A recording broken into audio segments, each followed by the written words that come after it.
Mantan Menteri Pendidikan Kebudayaan Riset dan Teknologi Nadiem Makarim menjalani sidang dakwaan di Pengadilan Tindak Pidana Korupsi Jakarta pada Senin 5 Januari 2026. Nadiem didakwa menerima keuntungan pribadi sebesar 809 miliar rupiah dalam perkara dugaan korupsi program digitalisasi pendidikan pada Kemendikbudristek tahun 2019 hingga 2022.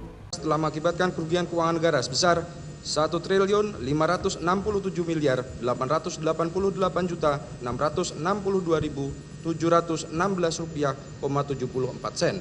Dasar nilai harga untuk pengadaan 1 unit laptop Chromebook tidak memasukkan harga Chrome Device Management.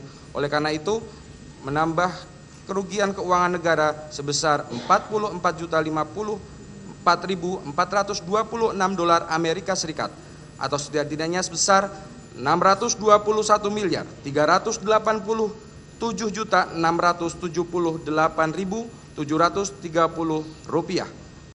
Usai pembacaan dakwaan, persidangan berlanjut dengan agenda eksepsi atau nota keberatan dari tim kuasa hukum. Dalam eksepsinya, kuasa hukum meminta majelis hakim membatalkan dakwaan karena dinilai kabur, tidak cermat dan tidak memenuhi syarat formil. Namun majelis hakim menolak seluruh eksepsi tersebut dan memutuskan perkara tetap dilanjutkan ke tahap pembuktian.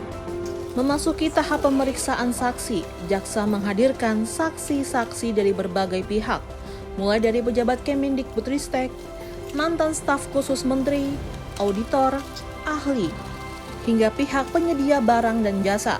Sementara itu, tim kuasa hukum menghadirkan saksi yang meringankan setelah seluruh saksi dan ahli selesai diperiksa. Persidangan berlanjut dengan pemeriksaan terdakwa. Setelah proses pembuktian selesai, jaksa penuntut umum membacakan tuntutan. Mantan Menteri Pendidikan Kebudayaan Riset dan Teknologi Nadiem Makarim dituntut 18 tahun penjara atas kasus dugaan korupsi pengadaan laptop Chromebook tahun anggaran 2020 hingga 2022. Dalam sidang pembacaan tuntutan di Pengadilan Tipikor Jakarta Pusat pada Selasa 13 Mei 2026. Atau diduga dari tindak pidana korupsi sebesar 4.479.469.603.758 rupiah. Kelima, terdakwa berbelit dalam proses persidangan. Hal-hal yang meringankan, terdakwa belum pernah dihukum. Berdasarkan uraian dimaksud, kami selaku jaksa penuntut umum dalam perkara ini dengan memperhatikan ketentuan undang-undang yang bersangkutan, menuntut supaya Majelis Hakim Pengadilan Tindak Pidana Korupsi pada Pengadilan Negeri Jakarta Pusat yang memeriksa dan mengadili perkara tindak pidana korupsi atas nama terdakwa Nadiem Anwar Makarim memutuskan: 1. Menyatakan terdakwa Nadiem Anwar Makarim telah terbukti secara sah dan meyakinkan bersalah melakukan tindak pidana korupsi yang dilakukan secara bersama-sama sebagaimana diatur dan diancam pidana dalam pasal 603 Undang-Undang Nomor 1 Tahun 2023 tentang KUH Pidana, junto pasal 18 Undang-Undang Nomor 31 Tahun 1999 tentang pemberantasan tindak pidana korupsi, junto Undang-Undang Nomor 20 Tahun 2001 tentang perubahan Undang-Undang Nomor 31 Tahun 1999 tentang pemberantasan tindak pidana korupsi, junto pasal 20 huruf C Undang-Undang Nomor 1 Tahun 2023 tentang KUH Pidana.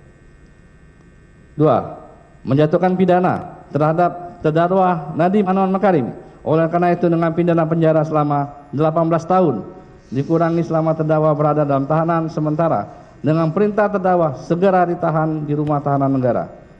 3. Menjatuhkan pidana terhadap terdakwa Nadiem Anwar Makarim sejumlah 1 miliar rupiah yang wajib dibayar dalam jangka waktu 1 bulan setelah putusan pengadilan berkekuatan hukum tetap, dengan ketentuan apabila denda tidak dibayar dalam jangka waktu 1 bulan setelah putusan berkekuatan hukum tetap, maka kekayaan atau pendapatan terdakwa dapat disita dan dilelang oleh jaksa untuk melunasi pidana denda yang tidak dibayar tersebut. Apabila penyitaan dan pelelangan kekayaan atau pendapat terdakwa tidak cukup atau tidak dimungkinkan untuk dilaksanakan, maka diganti dengan pidana penjara selama 190 hari. 4. Menjatuhkan pidana tambahan kepada terdakwa Nadiem Anwar Makarim untuk membayar uang pengganti sebesar 809.596.125.000 rupiah dan 4.817.469.603.758 rupiah yang merupakan harta kekayaan terdakwa yang tidak seimbang dengan penghasilan yang sah atau diduga dari tindak pidana korupsi, dengan ketentuan jika terdakwa tidak membayar uang pengganti dalam waktu 1 bulan setelah putusan memperlakukan hukum tetap. Nadiem keberatan dengan tuntutan yang diberikan oleh jaksa. Ia merasa kecewa dan menilai tuntutan jaksa tidak masuk akal. Nadiem menilai tuntutan pidana yang ia terima bahkan lebih berat dibanding pembunuh dan teroris. Saya dituntut oleh kejaksaan 28 tahun. Untuk kesalahan apa? Tidak ada kesalahan administrasi apapun, tidak ada unsur korupsi apapun dalam kasus saya dan seluruh masyarakat sudah mengetahui. Jadi saya bingung. Kenapa? Kenapa tuntutan saya lebih besar daripada pembunuh? Penuntutan saya lebih besar daripada teroris? Nah, ini mungkin adalah karena di dalam alur persidangan ini sudah terang benderang bahwa saya tidak bersalah. Tetapi karena takut saya bebas, angka yang begitu tinggi dilemparkan kepada saya. Jadi tidak cukup saya dimasukkan ke penjara. Mereka menggunakan uang pengganti sebesar 4 triliun plus 809 miliar, jadi totalnya itu 5 triliun. Total kekayaan saya di akhir masa menteri itu nggak sampai 500 miliar. Dalam sidang nota pembelaan atau pledoi, Nadiem meminta majelis hakim membebaskannya dari seluruh dakwaan. Nadiem mengatakan pemilihan Chrome OS justru menghemat anggaran negara karena sistem operasinya tidak memerlukan biaya lisensi tambahan. Majelis hakim yang saya hormati, izinkan saya pertama-tama bersyukur kepada Tuhan Yang Maha Esa atas kesempatan menyampaikan pledoi ini dalam kondisi yang lebih kuat.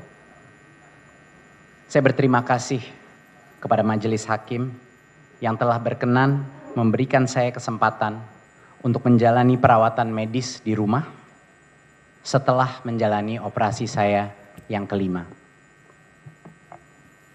Setelah hampir 9 bulan penjara, sulit menemukan kata-kata untuk menjelaskan kebahagiaan saya saat dapat berkumpul kembali dengan keempat anak saya dalam masa pemulihan ini. Senyuman mereka tidak hanya memulihkan kesehatan fisik saya, tapi juga memulihkan luka batin saya. Berkat kebaikan majelis, saya merasa dimanusiakan kembali. Saya juga ingin menyampaikan rasa terima kasih yang sedalam-dalamnya kepada istri saya yang setiap hari berdiri di samping saya. Banyak orang tidak menyadari bahwa bencana ini yang saya hadapi, istri saya lah yang harus memikul beban terbesar, bahwa keempat anak saya masih bisa bahagia meskipun kehilangan ayahnya adalah berkat ketangguhan istri saya. Terima kasih Franka untuk segala-galanya. Terima kasih juga untuk Bapak dan Ibu saya dan seluruh keluarga saya yang masih setia duduk di bangku ruang sidang tanpa mengenal letih. Kepada para dokter dan tim medis yang telah merawat saya selama masa tahanan dan masa pemulihan ini. Kepada para ojol yang senantiasa merangkul saya dan mewarnai ruang sidang. Kepada seluruh guru dan dosen yang senantiasa menyuarakan kebenaran.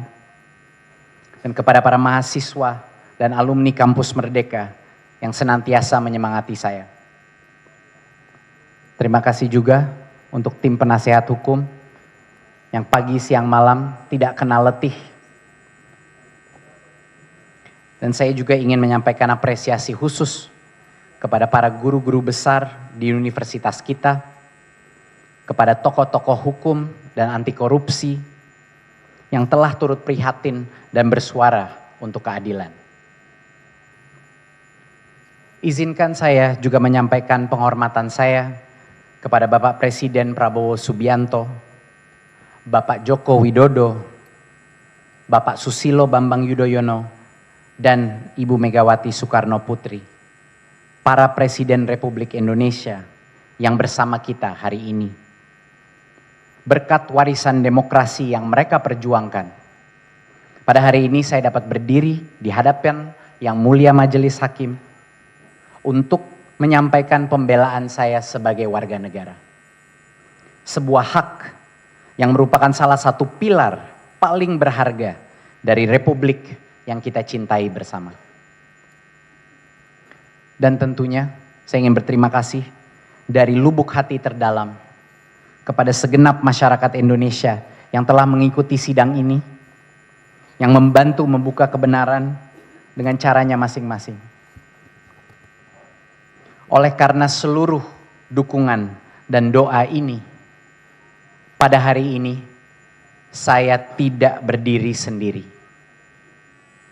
Kasus ini mengejutkan banyak pihak, termasuk saya, karena adalah murni kekeliruan investigasi.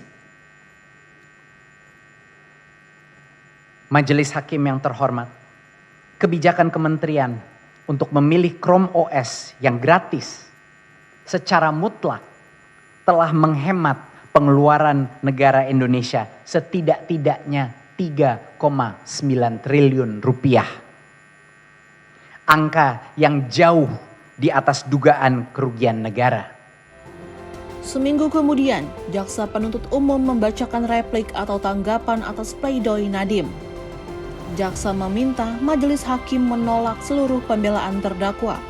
Menurut jaksa, seluruh argumentasi yang disampaikan dalam pledoi tidak mampu membantah alat bukti maupun fakta persidangan.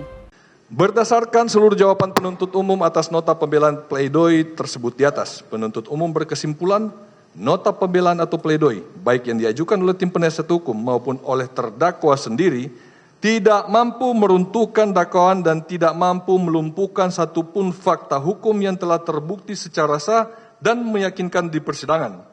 Seluruh dalil pembelaan hanyalah upaya penafsiran ulang atas fakta yang sudah terang, dan oleh karenanya haruslah ditolak. Dengan demikian, seluruh unsur dakwaan primer pasal 603 Undang-Undang Nomor 1 Tahun 2023 tentang KUHP, Yunto pasal 18 Undang-Undang Nomor 31 Tahun 1999, sebagaimana telah diubah dengan Undang-Undang Nomor 20 Tahun 2001, Yunto pasal 20 huruf C Undang-Undang Nomor 1 Tahun 2023 tentang KUHP, tetap terbukti secara sah dan meyakinkan. Bab 12 permohonan. Berdasarkan seluruh uraian di atas, penuntut umum dengan hormat memohon kepada majelis hakim yang mulia yang memeriksa dan mengadili perkara AKO untuk memberikan putusan sebagai berikut. 1. Menolak nota pembelaan penasihat hukum terdakwa Nadiem Anwar Makarim untuk seluruhnya. 2. Menyatakan penuntut umum tetap pada surat tuntutan atau rekusitor yang dibacakan pada persidangan tanggal 13 Mei 2026 dalam perkara AKO untuk seluruhnya. Pada sidang berikutnya, Nadiem membacakan duplik sebagai jawaban atas replik jaksa. Dalam dupliknya, Nadiem kembali membantah seluruh tuduhan. Nadiem menegaskan bahwa jaksa gagal menunjukkan adanya bukti dirinya menikmati hasil korupsi ataupun memperoleh keuntungan pribadi. Kasus ini memang unik karena ketimpangan barang bukti yang begitu mencolok.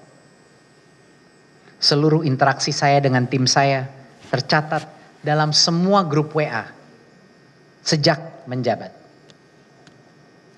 Semua dokumen kebijakan, semua hasil audit, semua data lapangan tercatat dan tidak bisa dipungkiri. Bertumpuk bukti chat, dokumen, dan kesaksian bahwa niat baik mendampingi program ini dari awal sampai akhir.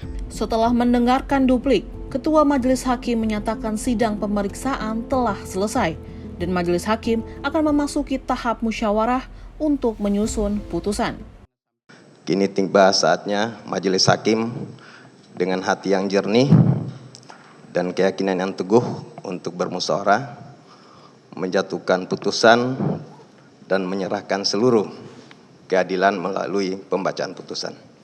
Ya, kepada terdakwa untuk hadir lagi pada sidang yang ditetapkan pada hari Selasa tanggal 30 Juni 2020. Sidang nyatakan selesai dan ditutup.